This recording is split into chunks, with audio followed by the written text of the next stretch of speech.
بسم اللہ الرحمن الرحیم، شکریہ. دیکھیے جی، آصف علی زرداری صاحب جسے مرد مجاہد کہتے ہیں، اور محترم آصف علی زرداری صاحب جنہوں نے مرد حر کا لقب پالیٹکس میں ان کو ملا، انہوں نے ہمیشہ ایک پازیٹیو سیاست کی ہے. ان کو ریکنسیلیشن کا ماہر بھی کہا جاتا ہے کہ جس طریقے سے بدترین دشمن کو بھی جو انہوں نے معاف کر کے انہوں نے ان کو ایک ساتھ اپنا رکھا.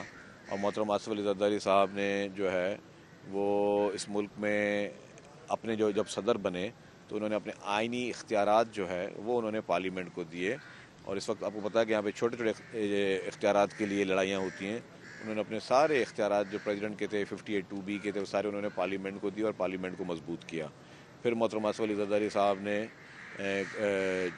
جو 18ویں آئینی ترمیم لے کر آئے، 18ویں آئینی ترمیم کے ذریعے انہوں نے صوبائی خود مختاری دی.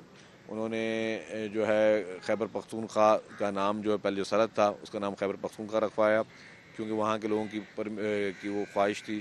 پھر آغاز حقوق بلوچستان انہوں نے شروع کیا. پھر انہوں نے NFC ایوارڈ محترم آصف علی زرداری صاحب کے دور میں ہوا. پھر انہوں نے خواتین کو امپاور کرنے کے لیے بے نظیر انکم سپورٹ پروگرام شروع کیا. پھر اسی طرح آصف علی زرداری صاحب نے CPEC کا ایک بہت بڑا منصوبہ تھا جس کو پاکستان اور چائنا کے کوریڈور کا، وہ محترم آصف علی زرداری صاحب نے کیا.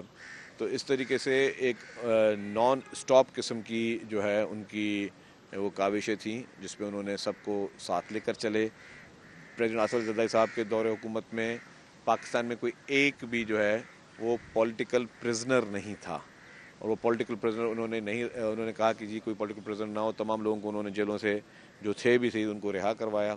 تو وہ ایک پازیٹیو سیاست رکھنے والے تھے، ملک کی ترقی کے لیے بات کرنے والے لیڈر رہے ہیں. اور محترم آصف علی زرداری صاحب نے ہمیشہ جرأت مندانہ طور پر جو ہے پاکستان کے لیے انہوں نے کوشش کی. جب بی کو شہید کیا گیا اور اس وقت جو پورے ملک میں حالات تھے، جو سب سے بڑا انہوں نے پاکستان پہ کارنامہ کیا، انہوں نے کہا کہ جی ہمیں پاکستان کھپے.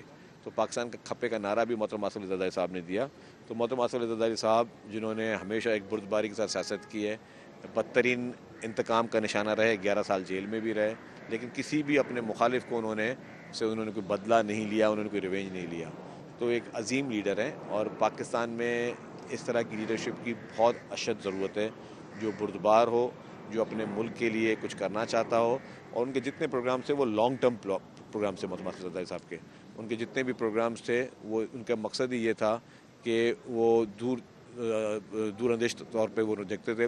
جب شناختی کارڈ پہلے مینول ہوتے تھے، یہ نادرا کا کمپیوٹرائزیشن شناختی کارڈ وغیرہ یہ بھی محترم آصف علی زرداری صاحب نے شروع کیا. اور مطلب وہ بھی اس لیے تھا کہ جی لوگ جو ہیں ان کے پاس ڈیجیٹل ID کارڈز ہوں، اور جو ہے لوگ نقلی شناختی کارڈ بناتے تھے، جعلی ووٹس داخل ہوتے تھے. وہ ساری پریکٹسز محترم آصف علی زرداری صاحب کے دور کے بعد ختم ہوگی. تو انہوں نے ایک بہت بڑا ویژن رکھا ہے.